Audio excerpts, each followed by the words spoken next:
বুড়িমার গল্প। এখানে কোনো গল্প নয়, ঘটনা শোনায়। স্বাগতম সবাইকে বুড়িমা গল্পের 69 নম্বর এপিসোডে। আমি তোমাদের ছোট চন্দ্র। আজকের এই গল্পে একটা গ্রামের একটা পুরনো পুকুরের কথা বলতে যাচ্ছি। ওই পুকুরে রাতের বেলায় নাকি কেউ যায় না, কারণ শোনা যায় ওই পুকুরের জলে জলছায়া নামক একটা আত্মা ঘুরে। রূপালির আলু যখন নদীর জলে পড়ে ধুলে, তখনই নাকি সেই মেয়েটাকে দেখা যায়। লম্বা লম্বা চুল, বেচা কাপড়, সাদা শাড়ি পরা, আর তার চোখগুলি এক নিষ্পাপের মতো। ওই পুকুরে কি সত্যি ওই মেয়েটা বাস করে, নাকি সব গুজব কথা? চলো গল্পটা একটু শুনে আসি। সুদীপ নামের এক তরুণ শিক্ষক সেই গ্রামে এসেছে। নতুন স্কুলের চাকরি পেয়েছে। থাকার জায়গা হিসেবে স্কুলের পাশেই একটা দোতলা কোয়ার্টার পেয়েছে। গ্রামের লোকেরা সেই শিক্ষককে গ্রামে আসার পরই সাবধান করে দিয়েছিল, বাবু রাতে কিন্তু ভুলেও ওই পুকুর পাড়ে যেয়েন না। তারা যখন সুদীপ বাবুকে এই কথাটা বলে, তখন সুদীপ বাবু ভাবল এসব ভূত প্রেত সবই গায়ের ঘটনা। প্রথম দিন রাতে সে যখন তার রুমে বসেছিল, ঠিক তখনই কারেন্টটা চলে যায়। কারেন্ট নেই, মোমবাতির আলোতে অন্ধকারে সে বসেছিল। প্রচণ্ড গরম লাগছিল তার, তাই সে ঠিক করলো একটু পুকুর পাড়ের দিকে হেঁটে আসবে। তাই তিনি ঠান্ডা হাওয়া খাওয়ার জন্য বেরিয়ে পড়ল পুকুর পাড়ের দিকে। চাঁদ তখন পুরো আকাশের মাঝখানে। পুকুরে চলে চাঁদের আলোয় পুরো রূপালী তরঙ্গ।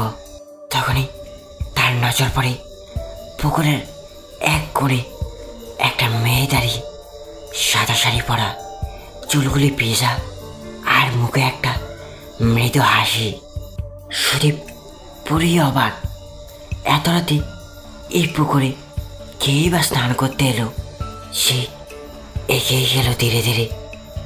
মেয়েটা যখন পিছন করে তাকালো, তার চোখগুলি যেন পুকুরের জল থেকে উকি দিচ্ছে।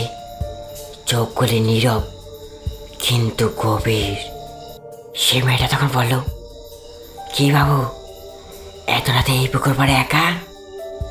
তখনই সুদীপ বাবু বলল, আপনার ভয় করে না? আপনিও তো একা। তখনই মেয়েটা একটা বাড়ি কণ্ঠে বলল, ভয় তো আপনাদের লাগে, আমার নয়। তখনই হালকা একটা কুয়াশা বেশি আসলো, আর সেই মুহূর্তেই সে মেয়েটা একেবারে অদৃশ্য। পরদিন সকালে গ্রামের এক বৃদ্ধ বলে, তুমি নিশ্চয়ই জলছায়াকে দেখেছ?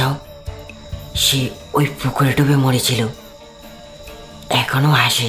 সুদীপবাবু এই কথাটাকে হেসে উড়িয়ে দিল, আর সেখান থেকে বাড়ি চলে যায়।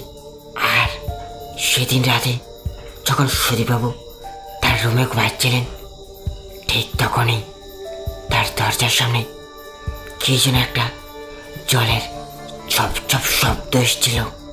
মনে হলো কেউ যেন পুকুর থেকে উঠে আসছিল। ঘরের দরজা নিচ দিয়ে ভেজা জল ঘরে ঢুকছিল, আর একটা নারীর কণ্ঠ, বলেছিলাম না রাতে একা পুকুর পাড়ে যাবে না? তখন সুদীপ তাড়াতাড়ি দরজাটা খুলতেই দেখে মাটিতে ভিজে পায়ের চাপ। সেই পুকুরের দিকে হেঁটে হেঁটে গেছে।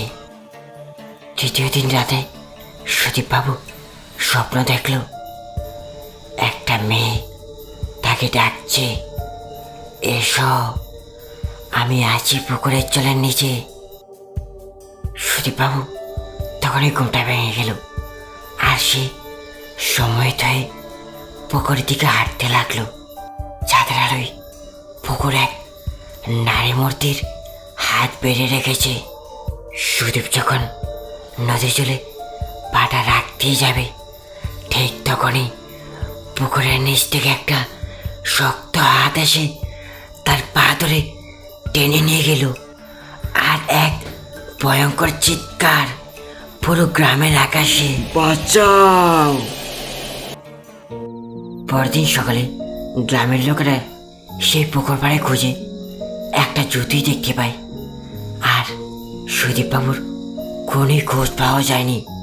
লোকেরা বলে সেই ছায়ামূর্তি নাকি সুদীপবাবুকে গিলে নিয়েছে। আজকের এই গল্পটা এ পর্যন্তই। আর এই গল্পটা কেমন লেগেছে কমেন্টে জানাবেন। আশা করি ভালোই লেগেছে। আর আপনাদের কাছে যদি এরকম কোনো গল্প থেকে থাকে তাহলে নিচে দেওয়া জীবনের গল্পটি পাঠিয়ে দিন। আপনাদের দেওয়া গল্পটি আমি ভিডিওর মাধ্যমে তুলে ধরবো। সবাইকার সঙ্গে ধন্যবাদ ভিডিওটা শেষ পর্যন্ত দেখার জন্য।